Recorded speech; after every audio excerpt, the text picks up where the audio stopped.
Twitter criticism. Friday.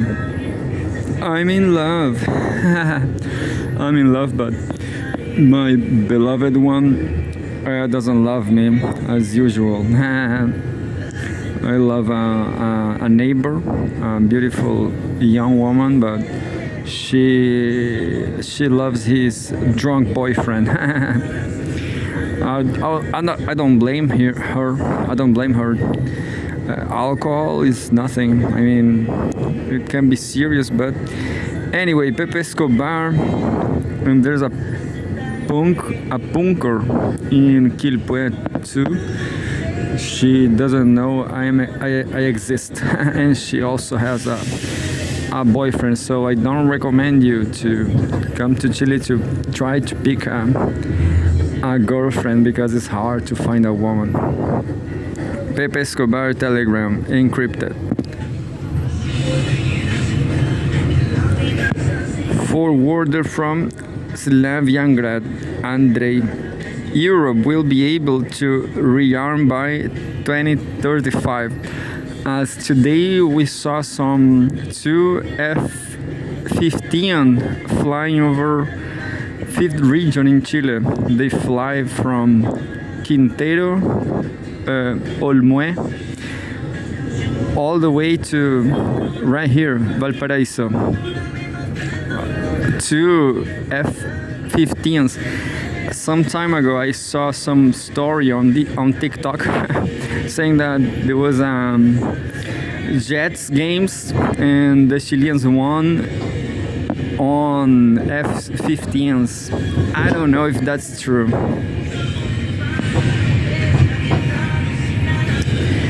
Europe will be able to rearm by 2035, stated the Commander-in-Chief of NATO's Joint Forces in Europe, American General Alexis Grinkewicz. Why exactly 2035? This planning horizon is conditioned by three critical factors. Firstly, the production of modern air defense systems, for example, upgraded Patriot or European SAMP-T, SAMP/T, and fifth generation fighters takes from 5 to 8 years from the moment of ordering to being put on combat duty. Taking into account the accumulated deficit, 2035 is the time when the number of new systems will start exceeding the volumes of decommissioned old weapons. It should, but how it will be in reality remains to be seen. In the end, people will fight with sticks and stones. Sticks and stones. That's what Einstein said. Einstein, friend of Epstein.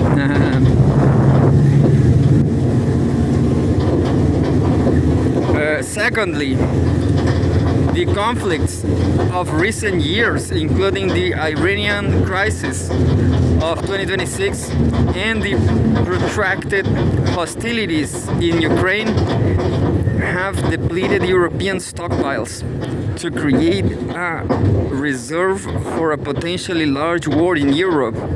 A decade of continuous work by Rheinmetall, BAE Systems, and Leonardo factories is required. It just ends in 2035. Leonardo's, I don't know what it is. Maybe tanks. Thirdly, by the middle of the next decade, NATO plans to fully integrate drone swarms and AI systems into troop management and attempt to reach the level that two armies, Russia and Ukraine, are already at now. Who knows what's going to happen? I guess Ukraine is losing the war, I guess. Who knows?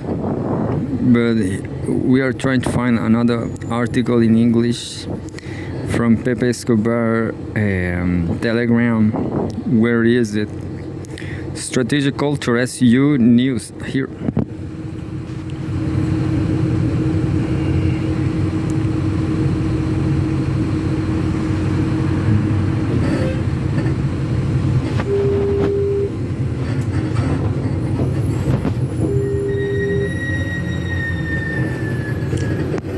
March 12th, okay, maybe yesterday, I don't know, Strategic Culture Foundation, how Russia and India approached the war on Iran.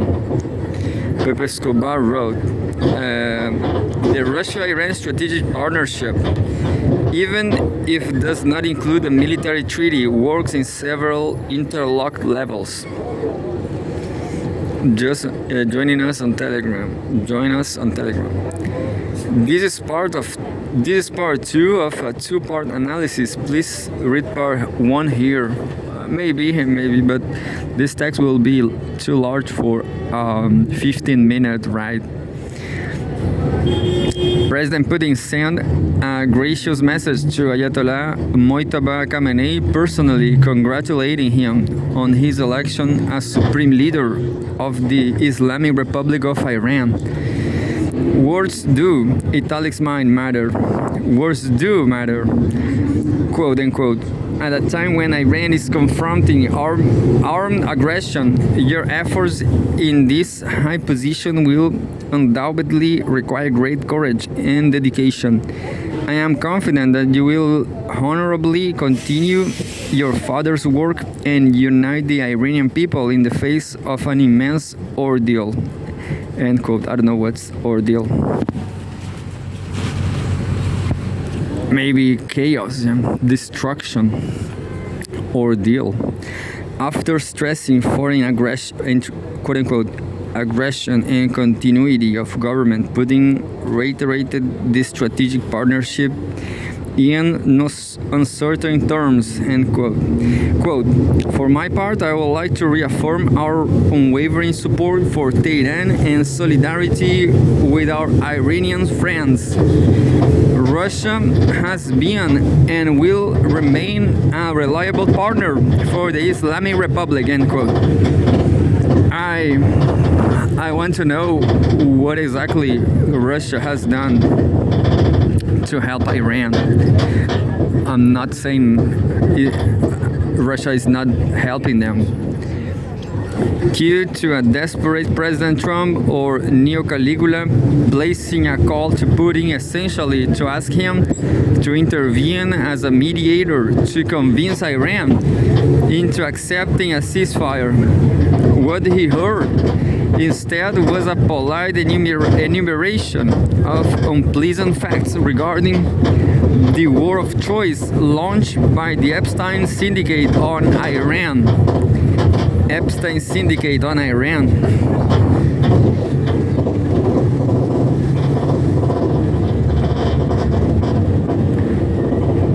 Trump is throwing his favorite envoy, Steve Witkoff, under the bus, alongside puny Jared Kushner and the push-up clown, posing as Secretary of Forever Wars, as the ones who forced him to bomb Iran. It's Witkoff who claimed after the phone call that Russia stated it's not transferring Intel data to Iran, as confirmed, he said, by Presidential Assistant for International Affairs, Yuri Ushakov. Nonsense. Ushakov never said such a thing. Russians at the highest political level do not comment on military matters linked to their strategic partnerships with both Iran and China. Now for the facts. Russian intel, Ukrainian execution, and no military treaty.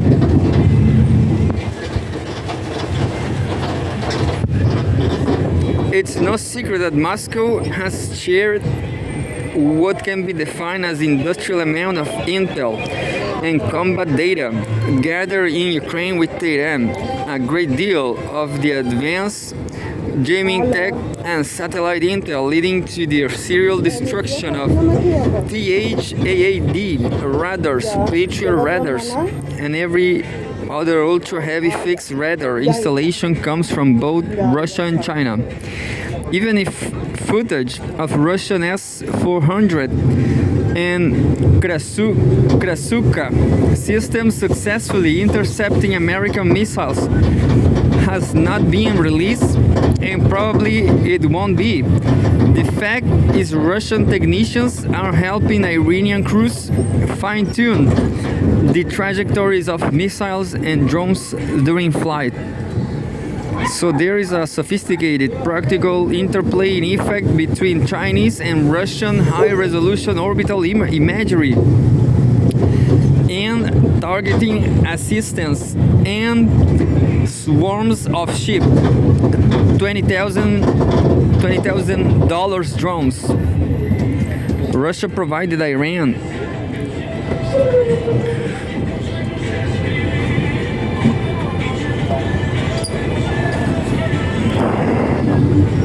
Russia provided Iran with the supercharged, upgraded, and battle-tested Heyran 3rd and Heyran 5th drones.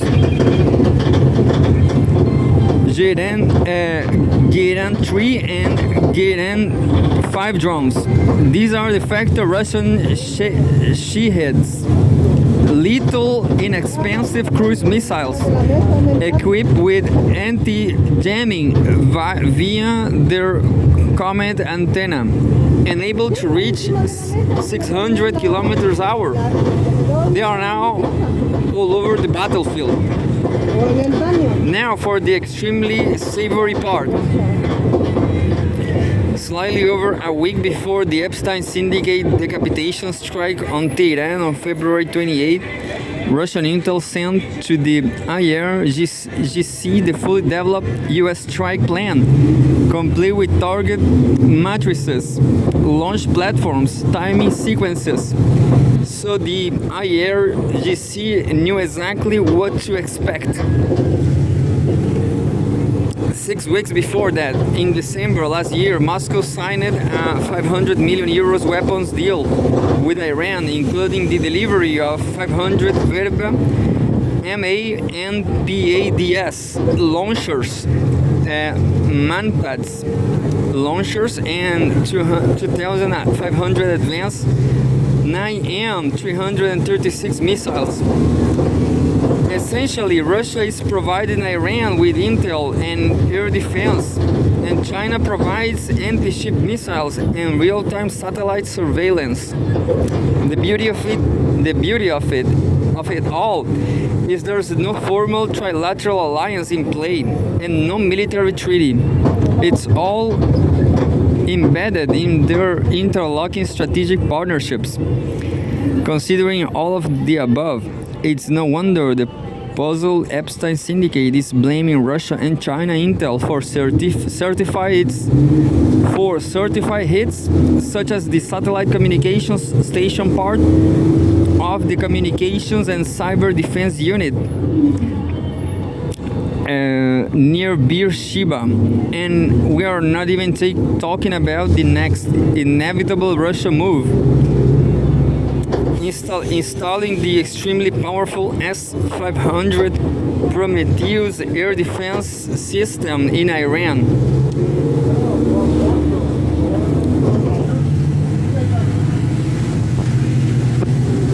How to capture market share without breaking the sweat. The Russian-Iran strategic partnership, even if does not include a military treaty, works in several interlock levels.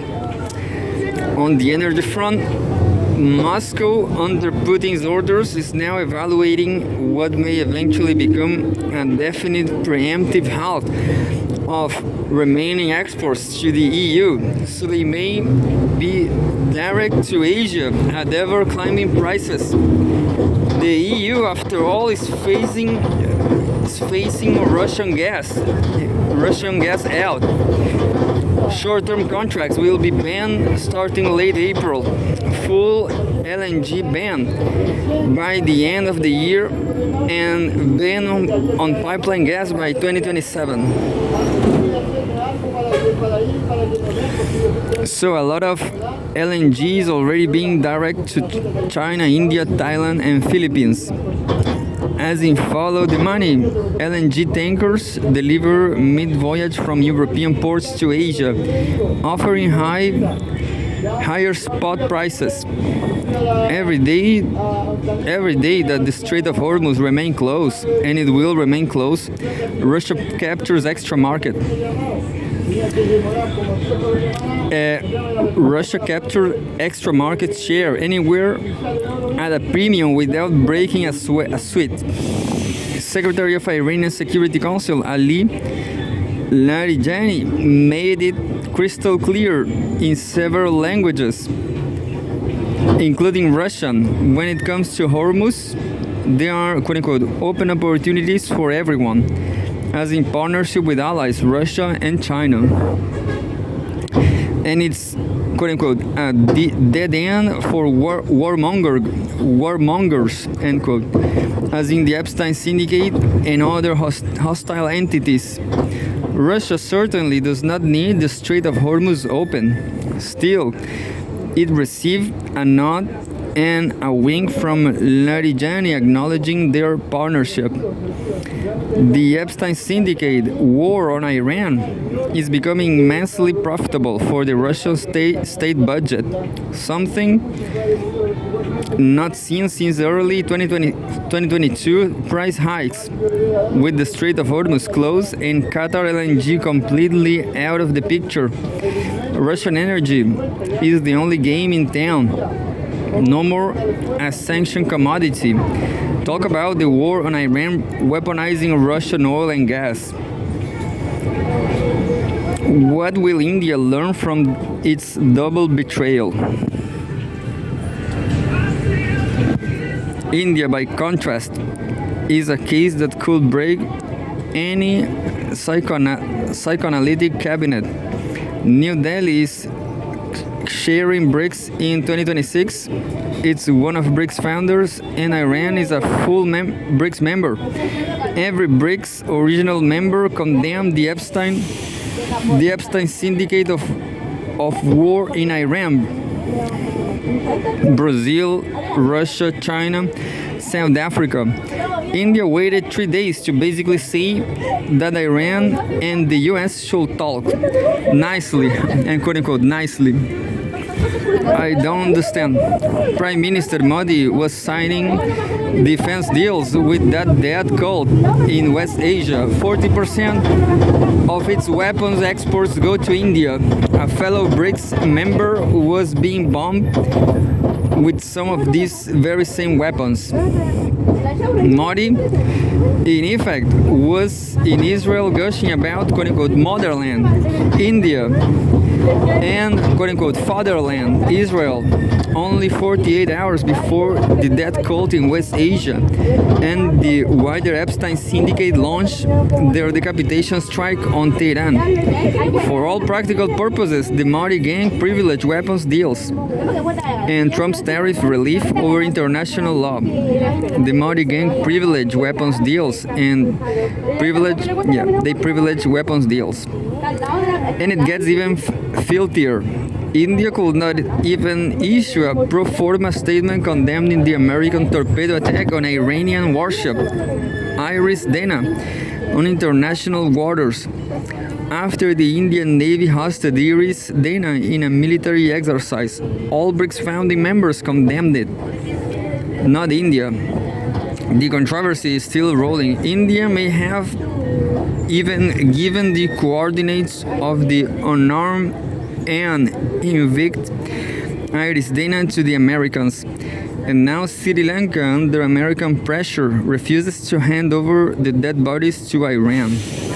It will take time to evaluate how deep India's betrayal blew BRICS apart. As it stands, BRICS are in coma. Perhaps there may be something auspicious coming out of it. And that's thanks to undoubted Iranian finest. Subramanian Jaishankar, India's Minister of Foreign Affairs, had a phone call with Abbas Araghchi, Minister of Foreign Affairs of Iran. Maraxi played it like a consummate gentleman. He did not lecture China, India, or exploded in rage, American style.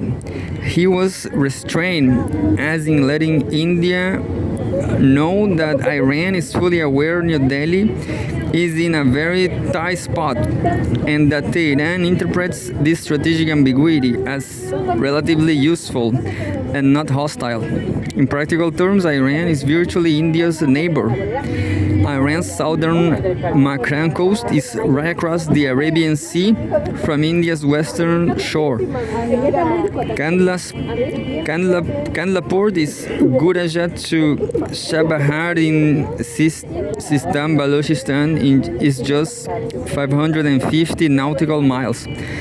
Talk about a maritime corridor, which for centuries was a maritime Silk Road between two civilizational states. And now it's all black, as part of the International North-South Transportation Corridor, INSTC, which links three BRICS, Russia, Iran, and India. The theme of my Golden Corridor documentary, shot last year in India. Moreover, Iran is the nearest major source of oil and LNG for India. Russia is teaching India its own lesson.